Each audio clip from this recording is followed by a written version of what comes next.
Sir, sa first day po nung proceedings next week, I understand may mga motion po ang prosekusyon na kailangan pong desisyonan ng Tatlo, oo. impeachment court, di ba? Tatlong motion daw yon. After pong ma-resolve yung mga motions na yan, ano na po yung inaasahan natin o yung makikita natin doon sa mismong proceedings? Ano na ba yun agad? Sabak na ba agad ng mga testigo? Ganun po ba yun? Yes, mag-uumpisa na kaagad no after ma-resolve yung mga motions at magkaroon ng resolution ito at madesisyon na ng impeachment court na ituloy-tuloy ito, then mag-uumpisa na no yung pagpepresenta ng articles of impeachment. Uumpisahan niya ata diyan yung unang article, yung I think yung first article is the Article 4 no, which I think kung di ako nagkakamali, ito yung grave threats. No? At siguro, once this is presented before the impeachment court, then tuloy-tuloy na po.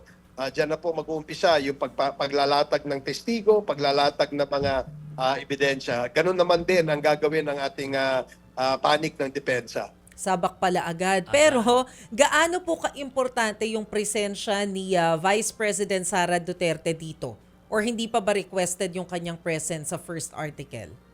Well, the prosecution team requests no na dapat sana na umattend ang ating vice presidente nang sa ganon mismo manggaling sa kanya yung mga sagot no doon sa allegations na nakasaad doon sa articles of impeachment. Number one. Number two, yun din yung pagkakataon na siya ay ma-cross-examine ng mga prosecutors. Matanong directly, ano ba itong mga pinahayag mo? Ano ba itong mga ebidensyang ito?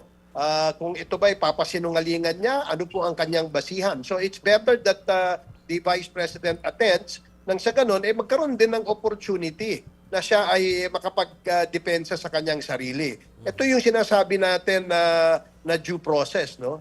At ito, we'd like to let the Filipino people know na ito po ay fair at tayo po ay sumusunod sa rule of law at ito po ay sinasabi nating pagsunod sa due process na sinasabi. Binibigyan natin ng akusado ng pagkakataon na masagot itong mga aligasyon against sa kanya.